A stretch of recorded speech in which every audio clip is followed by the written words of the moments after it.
Alright, so today the procedure was showing you how to backwash the filtration system at the Walter R. Bauman Aquatic Center.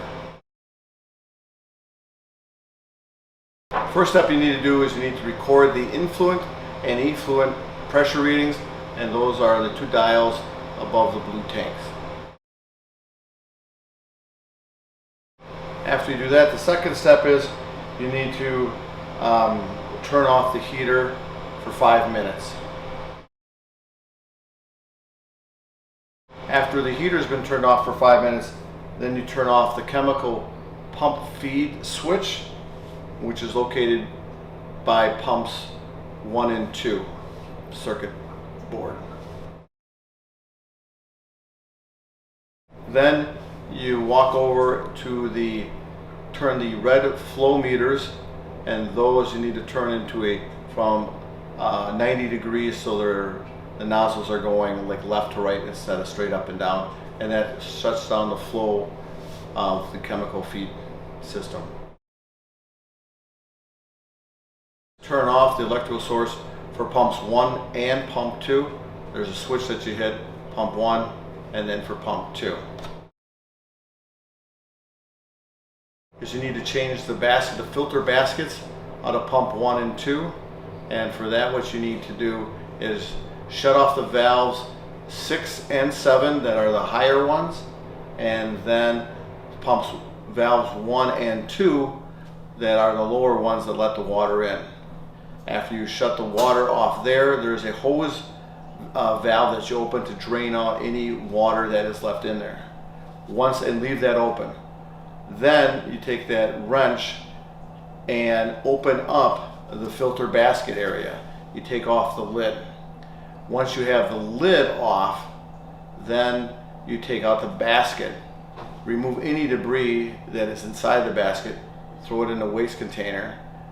Then you can take the basket, put it back inside where you got it out of the filter system, put the lid back on, and then use that special wrench to tighten it down so that the basket is inside the filter, everything is nice and tight. We have to go and shutting off the valve procedure. So right by pumps valve 6 and 7 overhead there is valve 20. You turn that one into the off position. Then directly behind, the opposite direction behind you where you were standing for valve 20, you have to start opening valve 15. Then close valve 11, open valve 12, close valve 16. Now, when we backwash, we always do the dive well at the same time. So then what we will do then, if we're backwashing the dive well, we shut off valve 17, we open valve 19, and we open valve 18. These valves must be done in this order. We have to turn pump 1 on for 1 minute. Keep pump 1 running, but then we're going to turn on pump 2, and that goes for 3 minutes. So it's easier if you just continue with your clock at 1 minute. After 1 minute, turn on pump 2, and then after 4 minutes, you turn off pump 2, but keep pump 1 running for 1 more minute. Turn pump 1 off. So this turning on and off the pumps takes a total of 5 minutes. We have to go back and close the valves that we just opened. So we're going to close valve 15. We'll open valve 11. Close valve 12. Open valve 16. And since we did backwash the dive hopper, we'll open valve 17. We will close valve 19, and we will close valve 18. It is important with all these that you either open them and closing them that they're tight all the way, either all the way open or all the way closed. where we go to valve 20 and we turn that one on, and you turn it till the dial on the valve meets the white indicating mark that is on there. It's not all the way open, it's approximately halfway open. Well, that's where we would like it to be. We go back and we turn on pump 1 and we run it for 5 minutes.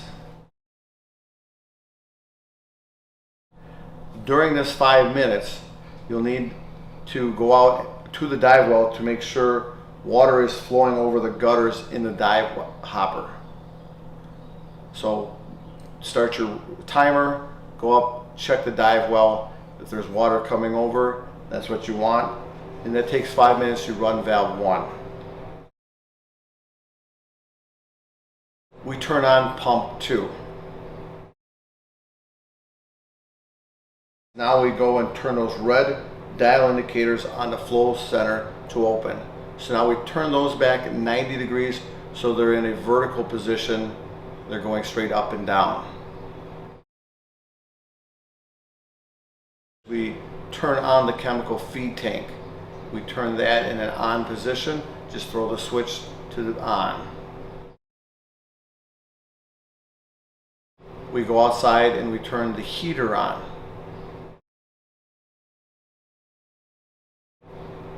And the final step is we record the influent and effluent pressures in the book that is the 3-ring binder that is in the maintenance area.